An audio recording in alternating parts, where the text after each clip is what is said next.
भारतीय राजनीति को बहुत कुछ दिया सोनिया गांधी ने। क्या इतिहास इस महिला को बेहतर तरीके से याद करेगा? नमस्कार, आजाद सिपाही के खबर विशेष में आपका स्वागत है। मैं हूं राहुल सिंह।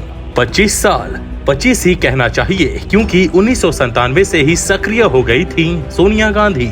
अपने अकेले कंधों पर कांग्रेस की भारी जिम्मेदारी उठाने वाली भारत के प्रथम राजनीतिक परिवार की विदेशी बहू इस जिम्मेदारी से फाइनली मुक्त हो गई।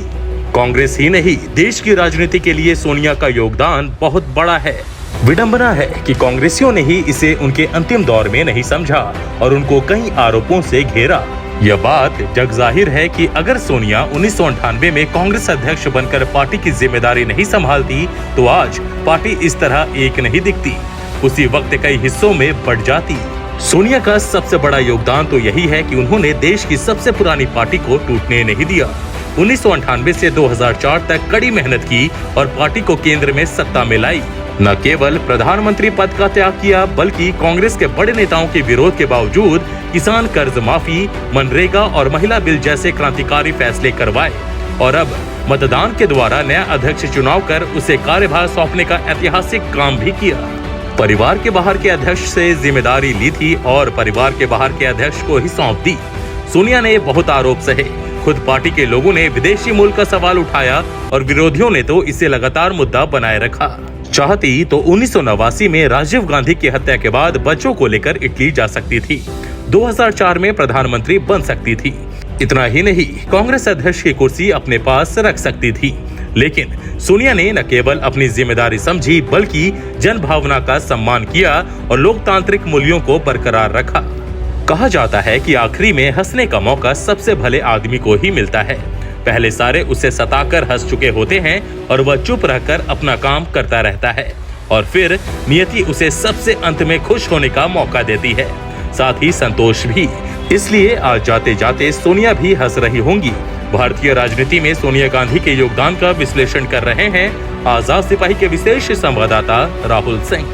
देश की सबसे पुरानी राजनीतिक पार्टी कांग्रेस 26 अक्टूबर 2022 को एक बार फिर नेहरू गांधी परिवार की छाया से बाहर निकल गई।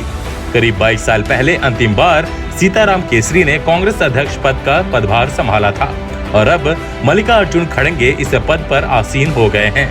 लेकिन कांग्रेस का नेहरू गांधी परिवार की छाया से बाहर निकलने से अधिक महत्वपूर्ण इस सवाल का जवाब खोजना है कि कांग्रेस की निवर्तमान अध्यक्ष सोनिया गांधी ने पार्टी और देश की राजनीति को क्या दिया।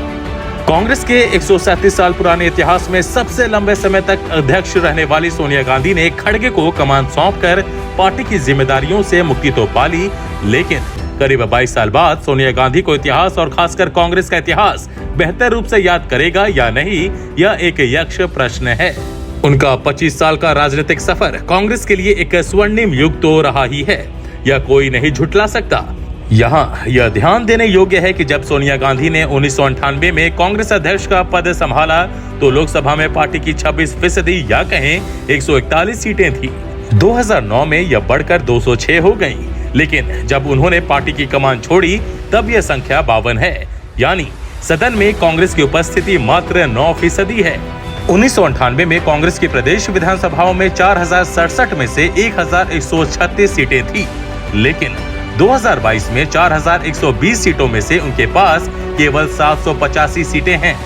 यह सर्वविदित है कि विदेशी मूल की महिला होने के बाद भी उन्होंने कांग्रेस को विषम परिस्थितियों में 10 साल सत्ता का सुख दिलाया और प्रधानमंत्री जैसे पद को ठुकराया। लेकिन सोनिया को इतिहास में स्वर्णिम रूप में दर्ज करवाने की जिम्मेदारी अब खड़गे के साथ राहुल गांधी पर निर्भर है।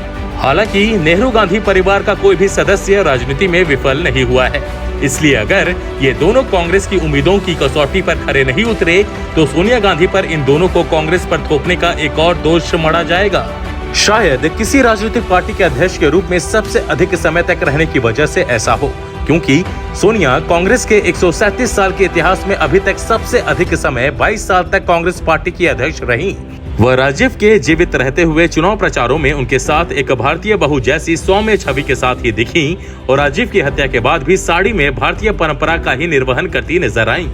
यह बात भी सभी जानते हैं कि सोनिया किसी राजनीतिक रिश्तों के तहत राजीव से विवाह कर भारत नहीं आई थी और न ही वह राजनीतिक घराने से थी। पति की हत्या होने के बाद कांग्रेस के वरिष्ठ नेताओं ने सोनिया से पूछे बिना उन्हें कांग्रेस का अध्यक्ष बनाए जाने की घोषणा कर दी परंतु सोनिया ने इसे स्वीकार नहीं किया, जिसके बाद काफी समय तक राजनीति में कदम न रखकर उन्होंने अपने बेटे और बेटी का पालन पोषण करने पर अपना ध्यान केंद्रित किया। लेकिन जब भारत की सबसे पुरानी राजनीतिक पार्टी पर संकट के बादल गहराए, जिसे उनकी सास और पति ने खून से सींचा था, वह एक मर्दानी की तरह राजनीति में आने को तैयार हुई। लोग भले ही तरह तरह की बातें करें, लेकिन वह दौर था जब पीवी नरसिंह राव के प्रधानमंत्रित्व काल के बाद कांग्रेस 1996 में आम चुनाव भी हार गई थी और कांग्रेस में एक बार फिर नेहरू गांधी परिवार के किसी सदस्य की आवश्यकता महसूस की जाने लगी थी। कांग्रेस पार्टी के वरिष्ठ नेताओं के दबाव में सोनिया गांधी ने 1997 में कोलकाता के प्लेनरी सेशन में कांग्रेस की प्राथमिक सदस्यता ली और 62 दिनों के अंदर 1998 में वह कांग्रेस पार्टी की अध्यक्ष चुनी गयी। राजनीति में कदम रखने के बाद उनका विदेशी मुल्क का होने का मुद्दा लगातार विरोधी दल उठाते रहे। उनकी भाषा को लेकर और हिंदी न बोल पाने को लेकर भी मुद्दा बनाया गया। यही नहीं, उन पर परिवारवाद का भी आरोप लगा, लेकिन समय के साथ उन्होंने हर उस बात का जवाब अपने काम से दिया जिसे राजनीतिक लोग उनकी कमजोरी के रूप में पेश करते हुए इसे मुद्दा बना रहे थे। हालांकि इस दौरान कांग्रेसियों ने उनका साथ नहीं छोड़ा और इन मुद्दों को नकारते रहे। इस दौरान सोनिया अक्टूबर 1999 में बेलोरी कर्नाटक से और साथ ही अपने दिवंगत पति के निर्वाचन क्षेत्र अमेठी से लोकसभा के लिए चुनाव लड़ी और लगभग 3 लाख मतों के अंतर से विजयी हुई। 1999 में अटल बिहारी वाजपेयी की सरकार के दौरान 13वीं लोकसभा में वह विपक्ष की नेता चुनी गयी। सोनिया गांधी ने कांग्रेस को उस समय कठिनाई से उबारा था जब पार्टी खंडित होने की कगार पर पहुंच गई थी। विपरीत राजनीतिक माहौल में उन्होंने न केवल पार्टी की कमान संभाली, बल्कि 2004 के चुनाव में सबको चौंकाते हुए 200 से ज्यादा सीटें जीतकर भारतीय राजनीति के सीने पर कभी न मिटने वाली लकीर खींच दी। 16 मई 2004 को सोनिया गांधी 16 दलीय गठबंधन की नेता चुनी गई, जिसका वामपंथी दल सहयोग कर रहे थे और यह गठबंधन देश में सरकार बनाने जा रहा था। उस समय यह कहा जा रहा था कि इस गठबंधन की नेता सोनिया गांधी ही देश की प्रधानमंत्री बनती, लेकिन सोनिया गांधी ने सबको चौंकाते हुए 18 मई को डॉक्टर मनमोहन सिंह को अपना उम्मीदवार बताया और पार्टी को उनका समर्थन करने का अनुरोध किया। कांग्रेसियों ने इसका खूब विरोध किया और उनसे इस फैसले को बदलने का अनुरोध किया, पर सोनिया ने कहा कि प्रधानमंत्री बनना उनका लक्ष्य कभी नहीं था। इसके बाद सभी नेताओं ने मनमोहन सिंह का समर्थन किया और वह प्रधानमंत्री बने। फिर 2009 में भी कांग्रेस सत्ता में लौटी। जब यह बात कही जाती थी कि कांग्रेस पार्टी नेहरू गांधी परिवार की वजह से ही है, तो यह कहना गलत नहीं होगा कि इसमें सोनिया का योगदान कुछ कम नहीं है। पीवी नरसिंह राव के प्रधानमंत्रित्व काल के दौरान जिस तरह कांग्रेस में बिखराव की स्थिति बनी और कांग्रेस के नेताओं ने कांग्रेस को अपने अपने नाम से चलाने की कोशिश के दौरान मूल पार्टी से हटकर अपनी ही कांग्रेस बना ली, यह किसी से छुपी नहीं है। फिर चाहे तिवारी कांग्रेस की बात हो या फिर एनसीपी की, सभी नेताओं को एक छत के नीचे लाने में और 2004 से 2014 तक कांग्रेस को सत्ता सुख दिलाने में सोनिया ने जो योगदान दिया और एक नई दिशा दी, वह भूलने लायक नहीं है। कांग्रेस के नेतृत्व वाली सरकार के शासनकाल में सोनिया गांधी ने देश को कई नायाब तोहफे दिए। उन्होंने 2005 में सूचना का अधिकार कानून, मनरेगा, कैशलेस बेनिफिट और आधार पर सरकार का साथ दिया और इसको लागू करवाने में महत्वपूर्ण भूमिका निभाई। सोनिया ने एनजीओ सेक्टर को भी खूब बढ़ावा दिया। उन्होंने कांग्रेस पार्टी के नेताओं जिन्होंने बड़ी बड़ी गलतियां की थी, उन्हें हटाया नहीं बल्कि उन पर विश्वास किया, जिसका कई बार उन्हें खामियाजा भी भुगतना पड़ा।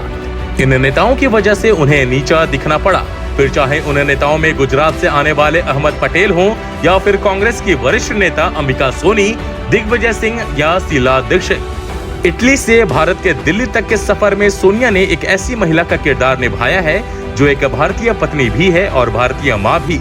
फिर भी वह विदेशी महिला है।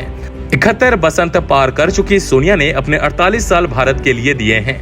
अपने 71 साल के जीवन में कई उतार चढ़ावों को पार करने वाली सोनिया को राजनीतिक प्रतिद्वंदी कुछ भी कहें, लेकिन उन्हें भारतीय विदुषी कहना अतिशयोक्ति नहीं होगी। आजाद सिपाही के विशेष में अभी इतना ही। आप हमारे इस YouTube चैनल को जरूर सब्सक्राइब करें। आप हमारे Facebook पेज को भी जरूर फॉलो करें। धन्यवाद।